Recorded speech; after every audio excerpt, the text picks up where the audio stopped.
for tonight's agenda, we're going to go over the basics of time management, calendars, planning your day, planning your term, planning your week. What do you do if you fall behind? And then reflective time management. So, the basics of time management. The first thing would be to start early. At this point in time, we just started week 2 of the term. So we're just starting this brand new term. We should be getting used to your classes. So at this point, it is a good time to build the habit of starting early on the coursework that is due. Starting this habit is good to move forward in your academic journey because you'll be used to getting your homework in, your discussion boards in earlier than when they're due, and your potential chances at success increase, and you could avoid problems later. If you're already submitting your work earlier, you do leave room for, or I would say wiggle room for when things come up and may stop you from being able to submit your work on your regular schedule. And you want to take advantage of the time you have when you have it. So you definitely don't want to procrastinate, and you want to make sure you're organizing your time properly. Because this is an accelerated program, classes fly by very quickly. Right now we're in week 2. I will blink and we'll already be in week 8. These terms go by in the blink of an eye. So organizing your time weekly is crucial to your success in your courses. So the first thing you want to do is definitely create a calendar. Creating a calendar is super important in order to make sure you have everything planned accordingly. So you could honestly choose any calendar that works best for you. We are in a digital age, so if it's easier to use your phone's calendar, you can do that. You can use a personal planner, whether that's digital or it's a regular paper planner. You can use a date book. You can use your work calendar. Through Post University, you do have Microsoft Office 365. So you do have Microsoft Outlook, which is your student email, and that does come with a live calendar that will send you reminders of when things are due, as long as you place them into your calendar. So you can utilize Outlook for planning out your work that you need to get done. You can use Google, whatever works best for you. And when you create a calendar you want to create a calendar that includes everything you need it to. So this calendar is not just for strictly academics only. In this calendar, you should include your work schedule. You should include any family obligations. A lot of students are parents, and your kids may play sports, they may be in extracurricular activities. So those are things that you want to include in your calendars because those are non-negotiables. You have to be there, you have to take time out of your day to get your kids to and from places. So you want to include that in your calendar. You want to include any social activities. So we usually recommend that social activities are things that you really, I wouldn't say you can't avoid, but think of things like weddings and birthdays, things you really want to attend. You want to include those in your calendar as well. So you have in your mind, I've got a busy weekend this weekend. I have a wedding, or it's my nephew's birthday the following week. So you want to include those special social events in your calendar as well. And then, of course, fitting in school. You want to put the full picture of what your month will look like or what the next 8 weeks will look like so you can organize your time better. And what's really important is that your calendar needs to be updatable. So you need to be able to update your calendar as needed when changes happen. So if an appointment is moved or a social event is moved, you want to be able to cross it off, erase it, and then update your calendar accordingly. So it is accurately reflecting your time. And your calendar, you want to make sure you use it as a tool to help improve your planning and not just when things take place. So, what we mean by that is we want to make sure that you're using this calendar and then it's a live calendar. It's essentially a living document for you. You're using it to help plan your workload. things change, so it is a fluid thing. It's a fluid calendar. It shouldn't be so rigid. If you need to move things around to make time for your deadlines, that's what you should be doing. So it's a good tool for you to be able to visualize what you need to have done, the things that you need to do, the places you need to be at, but you also need to be able to make changes accordingly. So that way you are staying within the parameters of your deadlines for school and your family obligations and your social obligations and work obligations. There is a video that I will share, so just give me one moment and I'm going to pull it up for you all.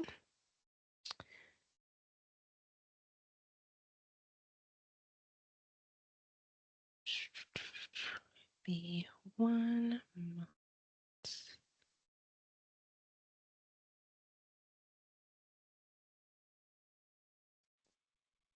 So this video also goes over making a calendar.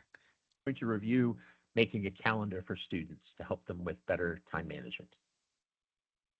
Calendar is one of the most basic things that you can do to help improve your time management skills. It helps document everything that you're doing so that you're able to organize your time as best needed to be successful, not only in school, but obviously in your life outside of school as well. The important thing to remember to start off is choose the format for a calendar that works for you. You can obviously use something like a personal planning book or date book, some of you that prefer something like that you can carry with you. You obviously have access to some of you like to use the wall calendars or calendars on your desk. That's perfectly fine. You also have calendars that you use at work. For example, you may have a special program there that you use to plan things. You can use that and add your schoolwork to it. You can also use some of the programs through your email with Post University, or certainly your phone, your iPhone, or your Android device. They have calendars built into them.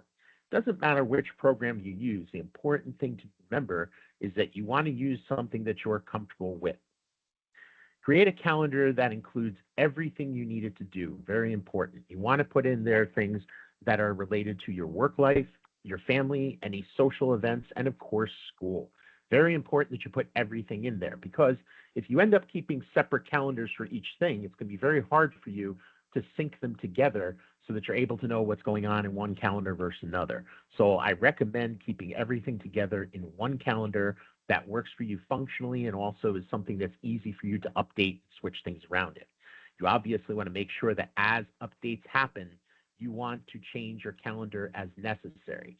Now, that may end up being something where you need to prioritize one event for another. For example, if you have a doctor's appointment that you need to go to for a procedure and you end up having to move your schedule around for doing something with schoolwork. So maybe that night or maybe that afternoon you had some time set aside where you're going to work on a particular assignment. Maybe it's better to move that to another part of your calendar so that you have time for your doctor's appointment, which obviously in that case would be more important. You also want to use calendars as a tool to help improve your planning and not just when things take place. Obviously, some people like to put dates in when things are due or when things are happening as reminders for them. But oftentimes, especially in schoolwork, for things like writing a paper, you may have additional steps beforehand that you want to accomplish so that you're able to successfully complete that project, or in that case, the paper. So for example, when writing a paper, you want to make sure you're leaving yourself some deadlines in there when you should have your outline finished, when you should have your research done, and maybe set aside times in those days to be able to accomplish that. Very important. And we'll show you what that looks like in a minute. Here we have a sample calendar. So as you can see here, what we basically did was we assumed this person had a 9 to 5 schedule, Monday to Friday. There's many of you that are working alternative schedules, maybe have overnight shifts, or may have different days of the week when you work. That's perfectly fine. You can adjust this to your needs. And again, this is just a sample here. So as you can see, most of the time, it's pretty much set as far as when things are happening. So we assume this person has family obligations, so we made sure we incorporated that into there. We looked at some things that were fairly standard. For example, during the week, the need to commute to classes or the need to commute to work, time for work, and specifying on that. But we tried to build in some flexibility in there. For example, when it comes to schoolwork, and this is where you guys are going to have to figure out where you want to fit things in. I made some adjustments at the beginning of the week of this person's schedule so that they were able to do their reading for their courses that they have. And what that did is that enabled them then to get a head start on their work for that week. And then after they were done with the reading, they were able to finish their discussion boards at night.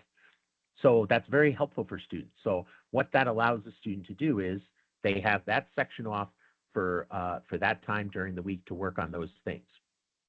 And that also enables them the opportunity now to submit their work early. So now you see we have the work for the discussion boards for both courses are done on Monday and Tuesday, so that now they have Wednesday to either take a breather or get ahead on some other assignments.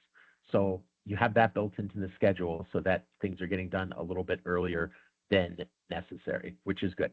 And this is going to help you become a better planner. So one thing I recommend too, as I mentioned, is getting a head start on everything as much as you can.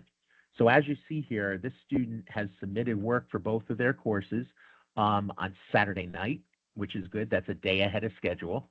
And they did it during Saturday night because they had some quiet time there. Sunday was pretty much a relaxed day for the student. They did spend time with church. They had family obligations. They did that. They relaxed and enjoyed the day. And then at night, when things got quiet, they got ahead and started reading their coursework for the following week, because typically your courses will at least have something open up on the Sunday prior to the start of class for the next week. So I allotted time in there in their calendar so that they could go in and get a head start on their next week's work. Something that you want to consider when you're filling out your calendar is not only to get everything done for this week, but also to try and get ahead for the following week. And that's how you're going to help yourself to do better with time management overall and form good habits. Always important to remember, we say it at the end of every one of these workshops, is if you have any questions or need any assistance at all, please contact your advisor at 203-568-1652. Thank you. All right, so that was a good example of what creating a calendar can also look like. So I'm going to resume the presentation. Just give me one moment.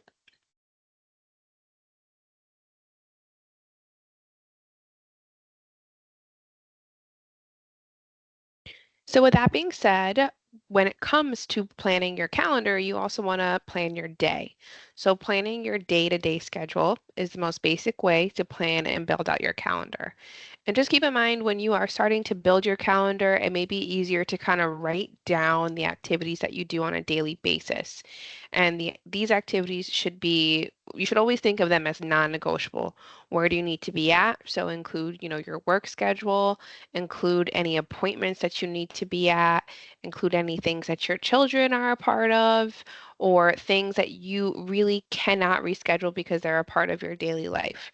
It could be easier to write down the times that you need to complete these things, and then start placing them on your calendar. And you want to include all the activities from waking up through bedtime. Now, in the video, there was a sample of a schedule, which I will also pull up in this presentation for a closer look. But when you are creating this calendar, you really do want to include the time that you are expected to get up every day. You should also be including your personal time as well. So if you have any personal time that you fit in there, maybe it's the time for you to read a book or go to the gym, whatever it may be, that's something that you need to include in your daily planning as well because it matters. That's part of your day-to-day schedule. And how you plan your day is going to have a role in how successful you are in your daily roles and responsibilities and will help you throughout the term. So keep in mind creating this calendar, if you've never done this before, it's a great resource for making sure you are meeting your deadlines for school, but it's also a great resource for making sure that you are keeping your day-to-day life organized. Because sometimes if you're not organized, it can be hard to meet deadlines out of work, out of school, in your personal life. And creating a calendar can help you get back on track and stay organized across the board, not just with your schoolwork. So it's still a good idea to create a calendar that works for you. After you've planned your day or your day-to-day activities, you want to start by planning your week. So planning your week is the most critical part of success for your term. This is why I recommend starting with writing a list of all the things you do and the times that you do them, and then plugging them into your calendar because this is going to help you plan your week. So we know for coursework, discussion boards are typically due by Wednesday at 11:59 p.m. Eastern Standard Time, and assignments are due by Sunday at 11:59 Eastern Standard Time. This schedule is typical for the 8-week period. Some classes may have slightly different deadlines, so definitely take a look at your course to double check when things are due. But knowing when you need to submit assignments is important because this is going to fit into planning out your week. So you want to I'm so sorry. You want to build on your daily planning and spreading it out through the week when you can. So between school and work, and keeping in mind that not all days will be the same. So what do we mean when we say that?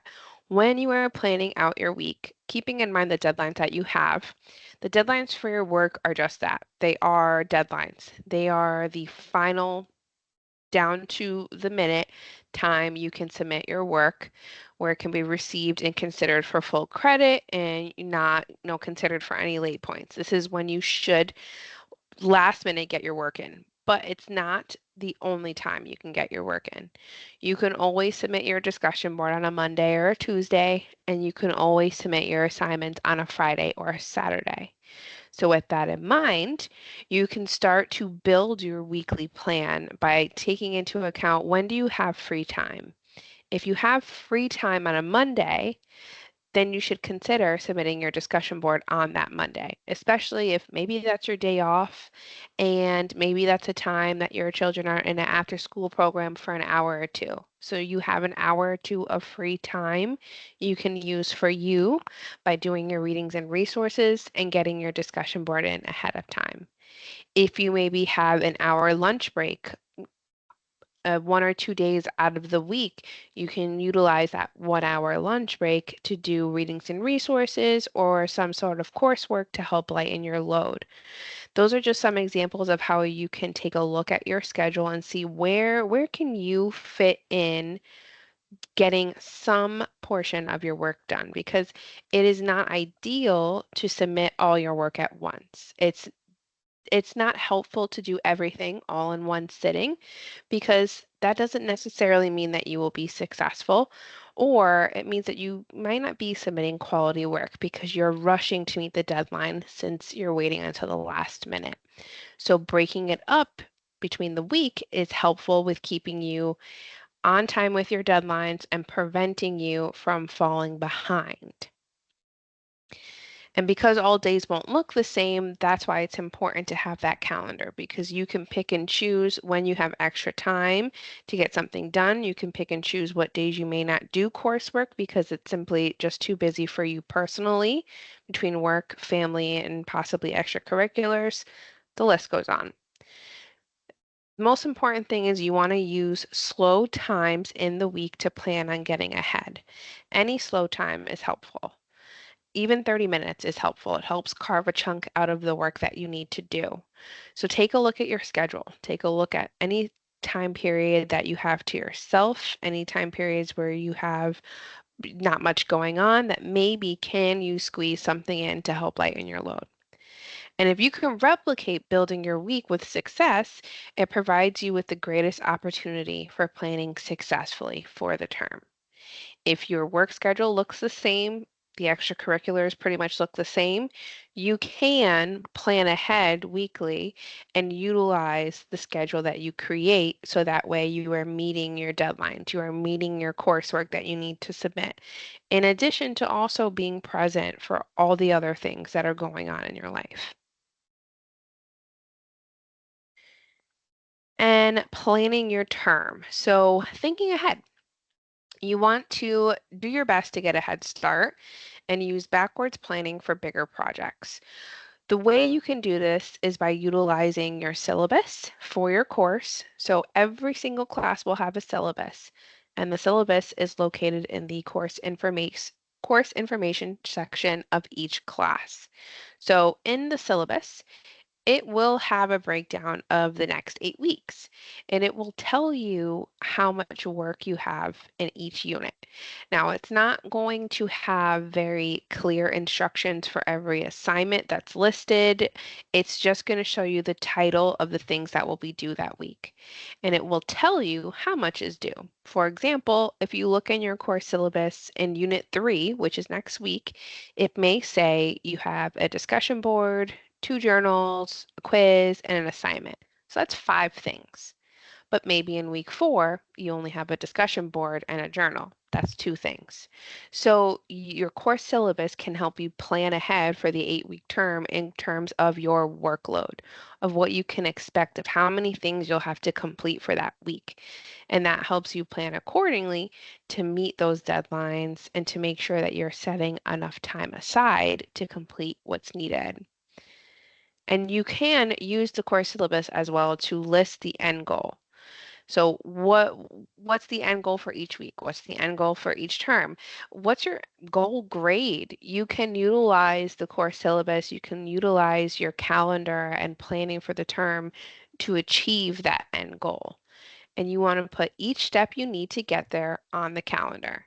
So utilizing that syllabus, utilizing when how much stuff is due each week, and then taking a look at your work schedule, your personal schedule, and plugging in those due dates of a paper, the research you might need to do, the draft, the final draft, all of those things.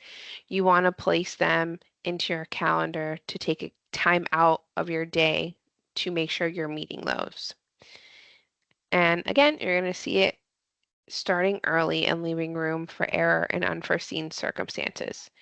Getting into the habit of getting things in early, will repeat it a lot, but it really is so important to helping you stay on task because things happen.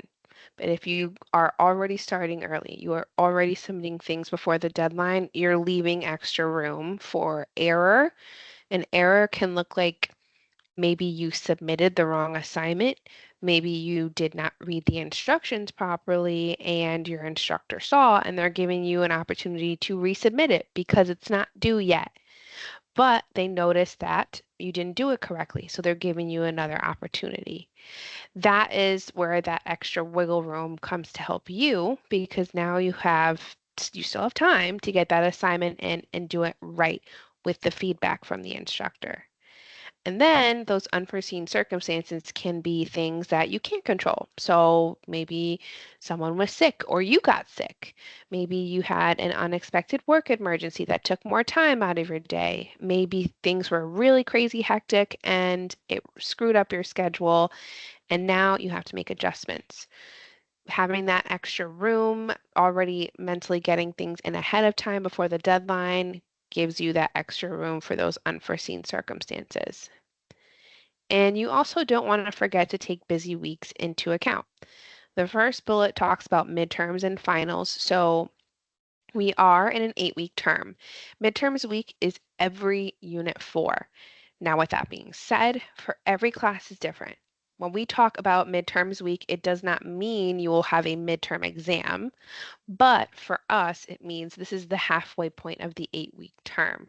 So make that can typically be a busy week in terms of coursework, or it may not be. But either way, week 4, unit 4 is always a crucial point of the term because you're halfway through and now you only have 4 weeks. So at that point, it's always good to make sure you're up to date.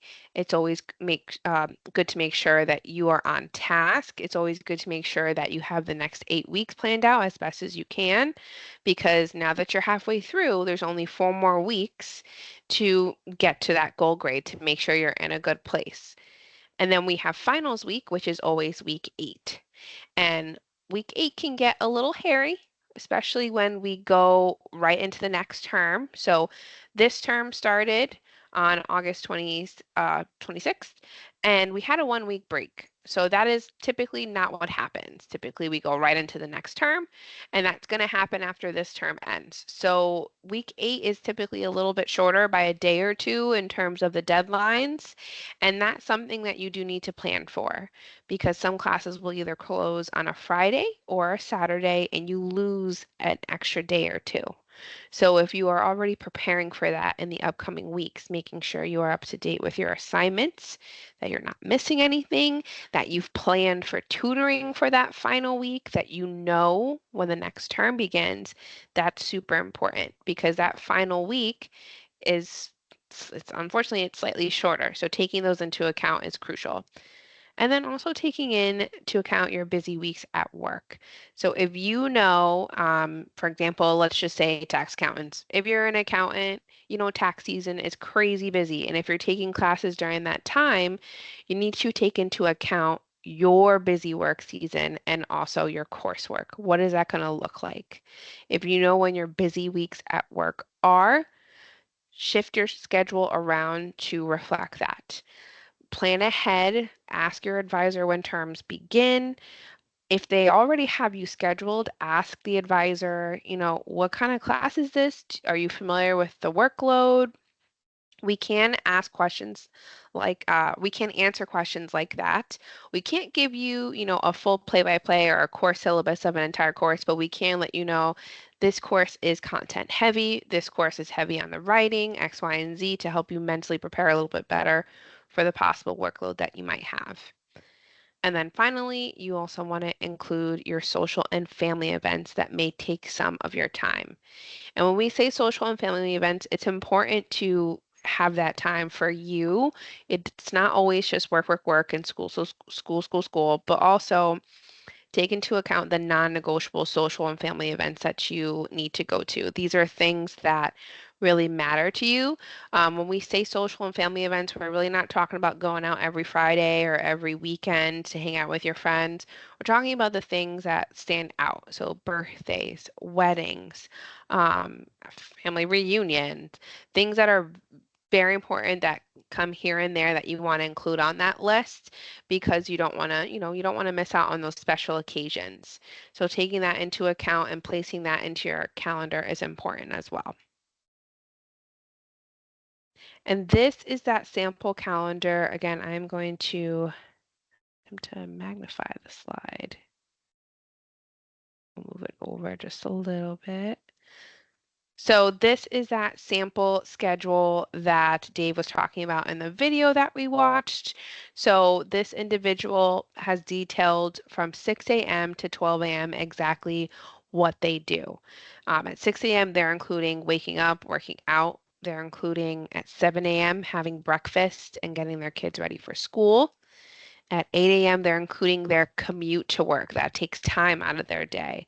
And then they are including from 9 to 5 their work schedule. They plug in their lunch break and include what class they may be doing work in on their lunch break.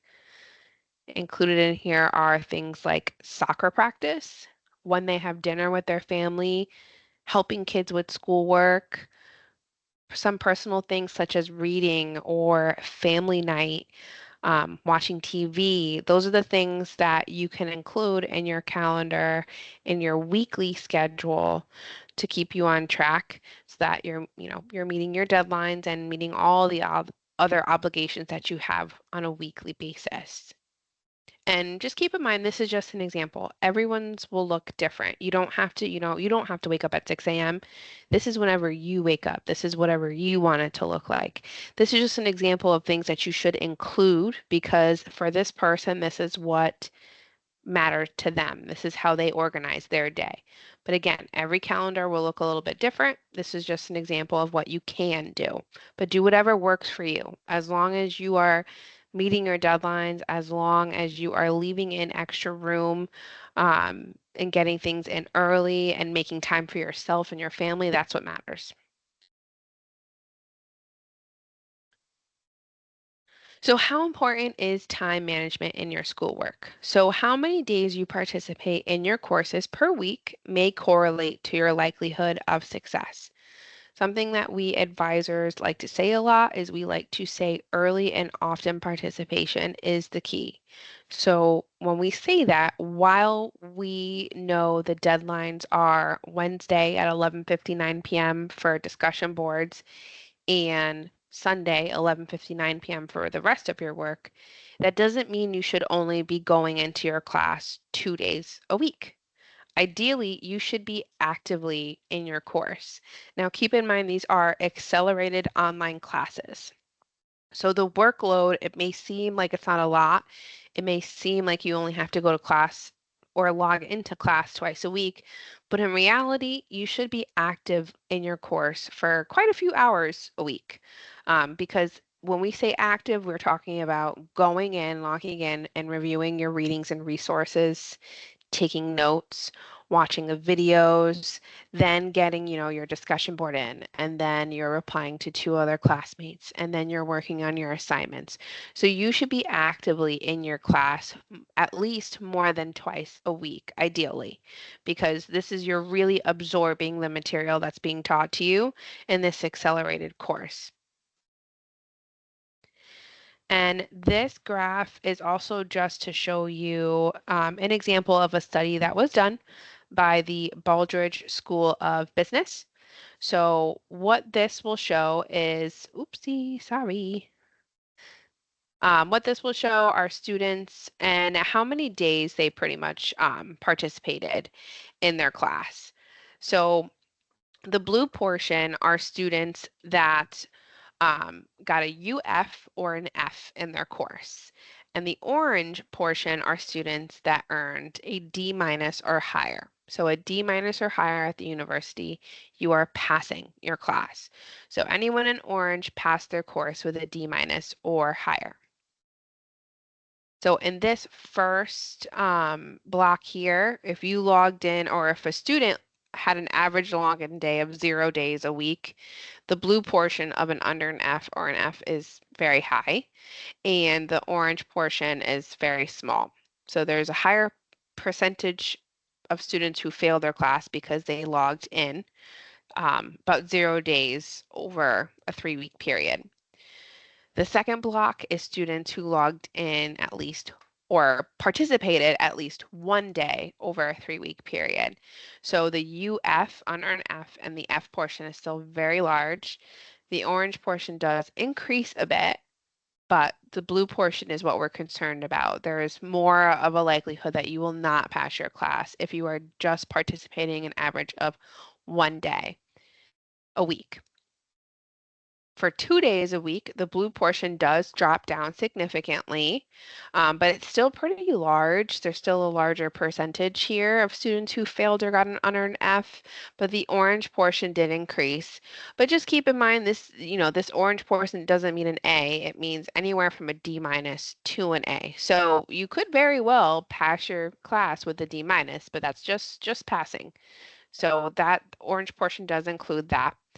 But as you move on to 3 days a week of actively participating, the blue portion does go down and the orange portion does increase. And then as we move on to 4, 5, 6 days a week, the blue portion ultimately tends to disappear and the orange portion grows significantly higher.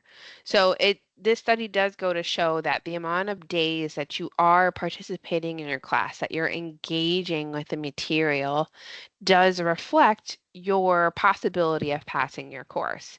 Now, this isn't foolproof. It's not to say that if you are just going into your class 5 days a week, you're going to 100% pass the course. That's not what we're saying. But what we are saying is the more active you are in it, the more that you are engaging with the material, the more likely you are to earn a passing grade, so a D minus or higher in your course or courses.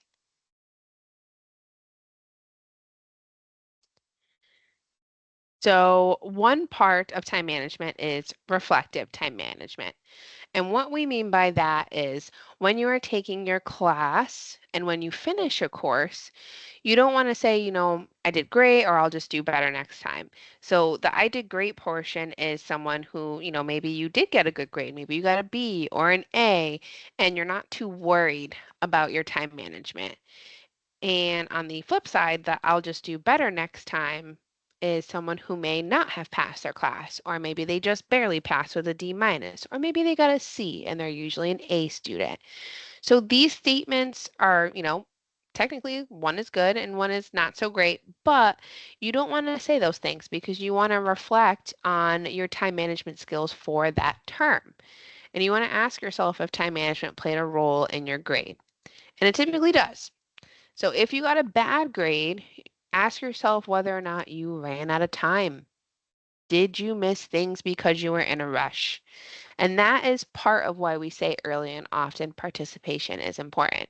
And that's why we encourage you to have a cushion, have extra time before your deadlines, and get used to submitting things early.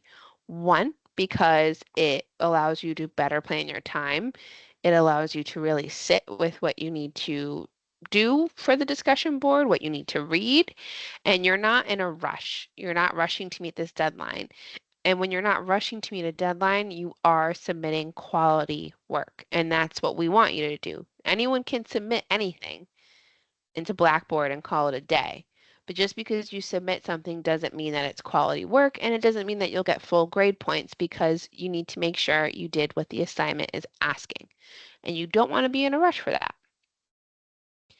On the flip side, if you got a good grade, consider this. Did you scramble to get things done at the last minute? You could have very well gotten a good grade, but maybe your procrastination was wildly up crazy for the, 8-week term. Maybe you were constantly doing things at the last minute, but you did good, but you were always very close to not meeting your deadline. So getting things done at the last minute, some of us will say, I work well under pressure, but that's not always ideal because with every class you take, you cannot continue to procrastinate. Some classes, you won't be able to wait until the last minute to get things done. It simply just may not work for you with the amount of reading or writing that you have to do. And with that being said, could you have done better? So even if you did get a good grade, even if you got an A, but depending on how you performed in the term, how you handled your time management, could you have done better with it? That's something you can consider too, because even though you got a good grade, maybe you could have caused yourself a little less stress if you planned out your week accordingly. And what can you do to improve your time management? So, better planning, take a look at your calendar and see where things could maybe change. Consider taking care of important and time sensitive things first and reassess your schedule. So go over negotiable events and appointments. So those are social events and non-negotiable events and appointments. And you've heard me say non-negotiable things because these are the things that are important. So your work, your family time. Social events can go in there as well, but again, just keep in mind these are things that, you should have planned, not something that you do, an every weekend thing that can get in the way of you getting your work done. And one thing you can consider is going part-time versus full-time. So full-time students take 2 classes each term. When you are planning out your calendar, when you're planning out your term, you can do this in advance. Consider talking to your advisor, like I stated before, asking what your next term's classes are. Ask, are you familiar with the workload? Do you know how much work one class is compared to another? Um, the greatest example I can give you is I personally work with students who are in the psychology program. And sometimes students will tell me, I've got a really busy schedule, in the fall, my kids play football and work gets very busy. What classes am I taking? And maybe they're taking Psych 200. I'm familiar with the course load for Psych 200, so I know that's a pretty course heavy content-wise course. So maybe it might be a good idea for that student to take it by itself. So that way they have the extra time to get things in and they don't have to stress themselves out with the 2 classes. That's something you can consider. And if it is something you are considering, speak with your advisor. You do have to double check with financial aid to make sure it would be okay, because sometimes there is a requirement to be full time. That's why we check with them first as well. But that's an option. And then, you don't always have to stick in one class. You can just take one term where you're in one class and then the next term go right back to 2 classes. It's really whatever works best for you as a student. And it is your way of empowering yourself of whether or not, this is your educational journey. Is this what you need to be successful by going down from two classes to one class? We also have another video that I will play. So just give me one moment.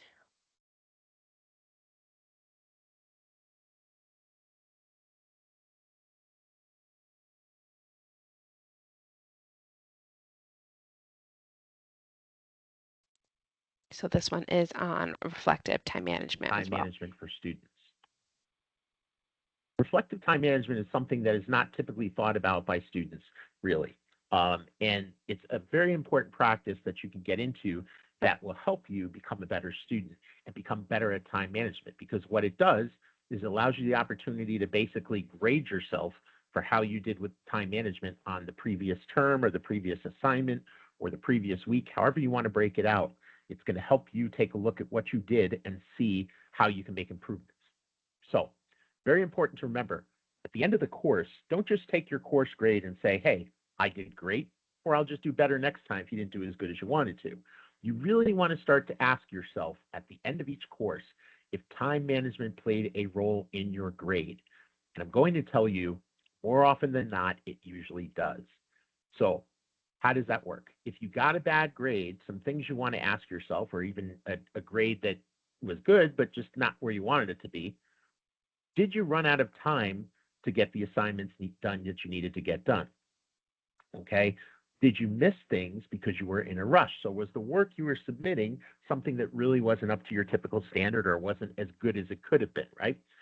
Or was it just a point that maybe you didn't give yourself enough time for the course you're in? So maybe there was work there that was harder than you anticipated. So for you as a student, it's important to gauge and see how much time you need to successfully complete each course. Um, and that may be something that you take a look at earlier in the term. So maybe you look each week and say, hey, I'm just scrambling to get this stuff done. I'm barely making it. My grades aren't that good. That may mean that for the following weeks in the term, you need to give yourself a little bit more time to get these assignments done. So you can also do reflective time management as you move along in the term.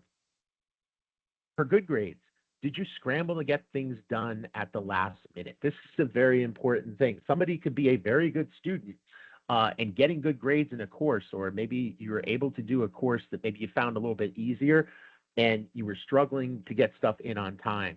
That could be a problem still, because what that does is that now forms a habit where you are just barely getting the work done on time. And even though you did well in the coursework, maybe it's going to hurt you when you get into a more difficult course if you keep up this behavior.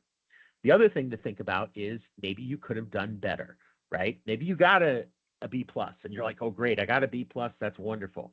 Maybe you could have gotten an A if you spent a little bit more time doing some preparation work for the assignment.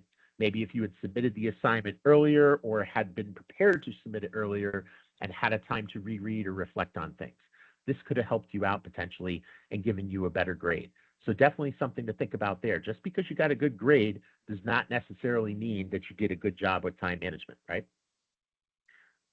What can you do to improve your time management? Well, we talked about some of those things already, right?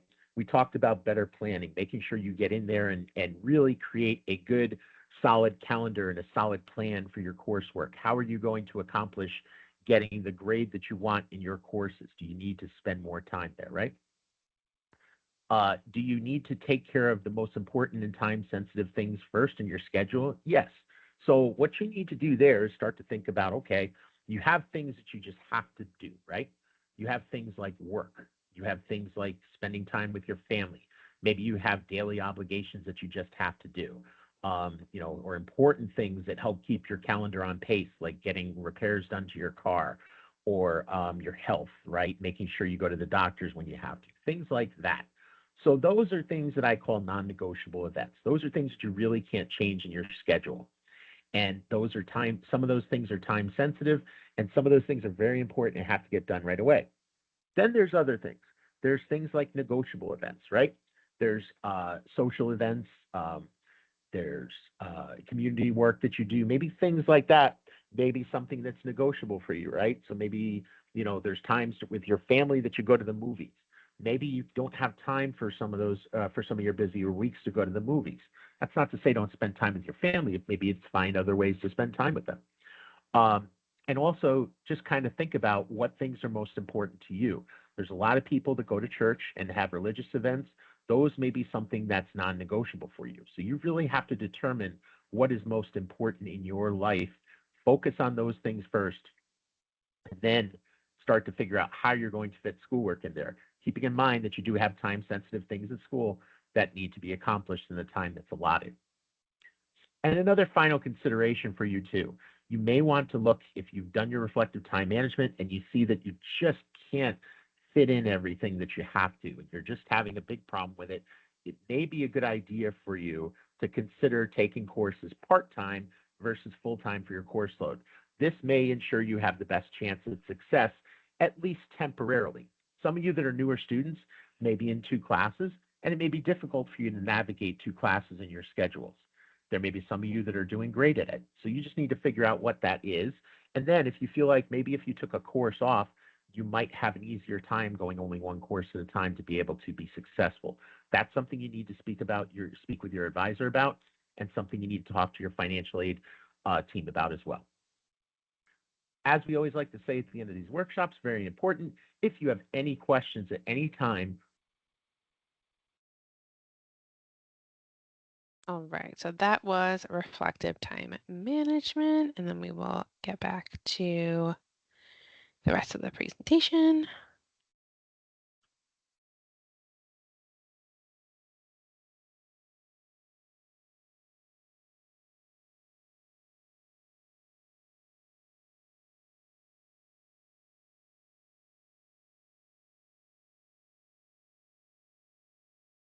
Alrighty, so we went over reflective time management, but also here are just some things to consider. So when you finish a class, ask yourself, what do I do if I fall behind? So at some point in time, it is going to happen. It may be unintentional because some things happen, and it could cause you to miss your deadlines. The most important thing is to first handle what's in front of you before anything else. And definitely call your advisor and speak to them, and we can go into your Blackboard. We can take a look at just how far you are behind. And we can also help create a game plan with you because every class is different. And some classes don't allow you to, for example, make up discussion boards when they are more than 2 days past due.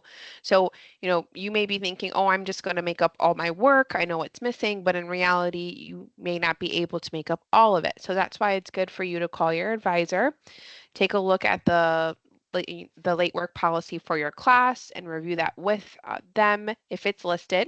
If it's not listed in the course, you will need to reach out to your instructor to have a clear understanding of what the late work policy is.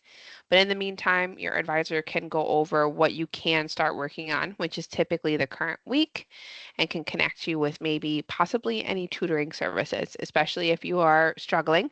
That's why you fell behind. That's another important part of reaching out to your advisor to help with that game plan. And then, of course, reaching out to your faculty, or also known as your instructor, regarding your late work. This is a really important part because, unfortunately, as advisors, we cannot guarantee if your late work will be accepted. That is up to the discretion of the instructor. So it's very important that you send them an email and that you request to make up work due to the fact that you fell behind. And in addition to that, if you are starting to fall behind, if you don't think you will make a deadline, reach out to your instructor as soon as possible. The sooner you let them know what's going on, the sooner they can work with you on an extension. But instructors are not likely to allow submission of late work if you have not spoken to them or reached out to them in weeks. They more than likely will not accept the late work. So if something happens, communicate as soon as possible with your instructor by sending them an email from your student email. You don't want to wait. This goes into that point. You want to let someone know as soon as possible when you are falling behind. And hand in hand, instructors prefer to hear from the student themselves. They ideally do not want to hear from the advisor. But if you are in a pinch, if it's really hard for you to access your computer, if maybe you just simply don't have it at that time, that happens, you can request your advisor to reach out to your instructor for you. And then as well, your advisor can let you know of other options in extreme circumstances. So depending on where we are at in the term, there are options available, and also depending on what your circumstances are. So that is another reason of why you want to connect with your advisor to go over why you fell behind. And that pretty much concludes this workshop.